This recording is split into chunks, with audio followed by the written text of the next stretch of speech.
We have a global cocoa supply chain that links millions of farmers to markets and consumers the other side of the world who have a seemingly insatiable appetite for the commodity that these farmers grow. Indeed, on a personal note, it's the potential in global value chains that first drew me into working in cocoa, having spent 17 years prior working in humanitarian aid and believing, as I still passionately do, in the possibility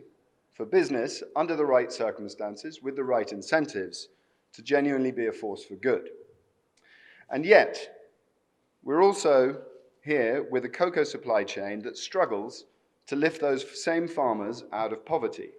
and wherein, as a result of the poverty, farmers have little choice other than to use their children on their farms in conditions that are often harmful or detrimental to their schooling or their development. Now, this conundrum is typical of many agricultural sectors in many developing countries, but for better or worse, the world seems to be watching cocoa, and principally the two West African nations who account for the majority of world supply. Those of us that work on this issue would therefore be forgiven for sometimes feeling that the weight of the world is on our shoulders.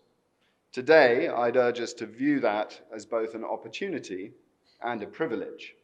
An opportunity to take energy from the pressures we feel and to roll up our sleeves in the search for solutions, and a privileged chance to break new ground in models of collaboration that drive real impact for children and that have the potential to stretch way beyond cocoa, to influence and change global agriculture, global supply chains, global business, and global trade. Most of us in this room are aware, as Tim has already mentioned, that over the coming 6 to 9 months, the results from the latest round of US Dole-commissioned research into child labor in cocoa will be released. Because we know that cocoa farmers remain poor and farming households struggle accordingly across much of the cocoa sector, we shouldn't be surprised if those surveys confirm that we still have a stubborn and persistent problem that is resisting many of the valiant efforts underway to tackle it. At the same time, we also know that scrutiny is sharpening,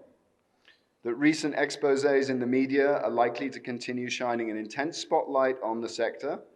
in turn undermining the confidence of both consumers and regulators in those importing markets on which actually cocoa farmers depend. And that political pressure questioning the acceptability of the status quo is mounting, whether in the US, the EU, or in any of the individual countries that have recently adopted new and quite strict corporate due diligence laws. So what to do?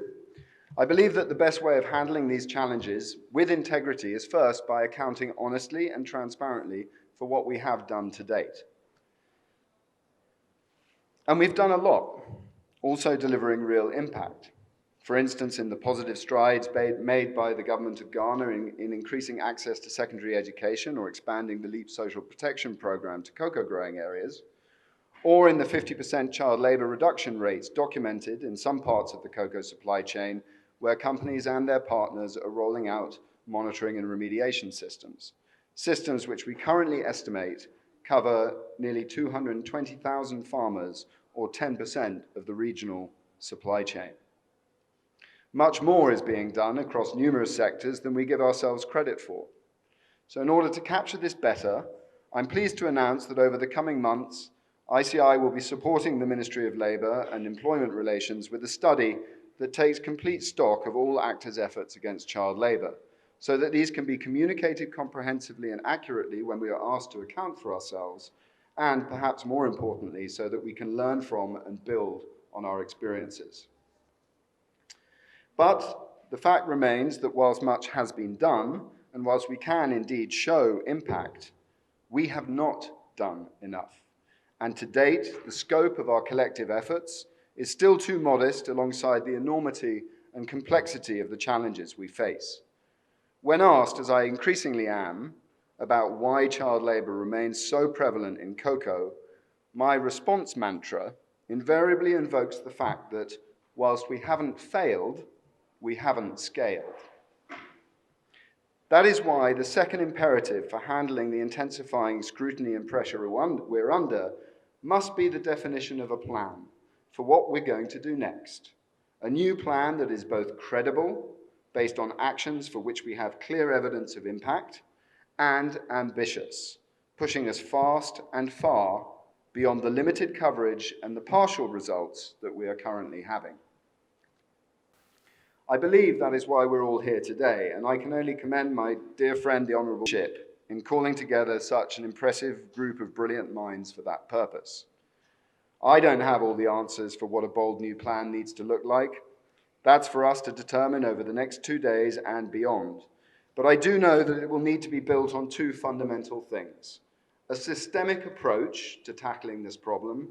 and collaboration to ensure that all systems and all energies are pulling in the same direction. As a multi-stakeholder initiative governed by individuals and entities from industry, civil society, academia and unions, and uniting the efforts of governments, the private sector, NGOs, development actors, unions and cocoa farming communities, collaboration is obviously ICI's lifeblood. It's clear that with the enormity and complexity of a challenge like child labour, we'll only make progress if we pool our skills, our capacities, and our resources. But equally important will be how we define our respective roles and responsibilities within that pooled effort, and how we coordinate amongst ourselves accordingly so that our efforts are coherent, efficient, and mutually supportive. At ICI, we're a big fan of the UN Guiding Principles on Business and Human Rights as a framework for defining roles and responsibilities. These recognize the primary authority held by national governments for protecting the rights of their citizens, but they also place clear obligations on the private sector to conduct business responsibly, obligations that are increasingly reflected in international policy dialogue, as well as in the evolving regulatory environment to which I referred earlier. We would do well to keep these front of mind as we consider what we need to do next, so that any bold new plan that we devise is coherent and consistent with the changing expectations upon us. If collaboration is one of the keys to progress, then the systems we build through that collaboration is equally critical. As we promote child protection and pursue sustainability in the cocoa sector, unless we evolve from what is currently a piecemeal project mindset to a systems orientation, then we will neither reach the scale demanded of us, nor for the duration required for a problem that we know cannot be solved overnight. It will therefore be essential to place national systems at the very heart of our renewed ambitions, not only by channeling support to priority elements of the Government of Ghana's National Plan of Action for the Elimination of Child Labour, but also by considering two things. A, how can our other national delivery systems and sector development plans, for instance in education, social protection and child protection, integrate, prioritize and amplify the fight against child labour in cocoa and beyond? And B, how can other systems, such as the National Cocoa Marketing System or corporate supply chain management systems, work in synergy and complementarity to those government systems? Honourable Minister, ladies and gentlemen, with those thoughts in mind,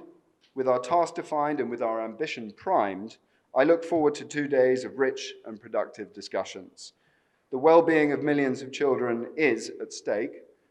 and the eyes of the world are upon us. Let us not squander the privileged opportunity that represents.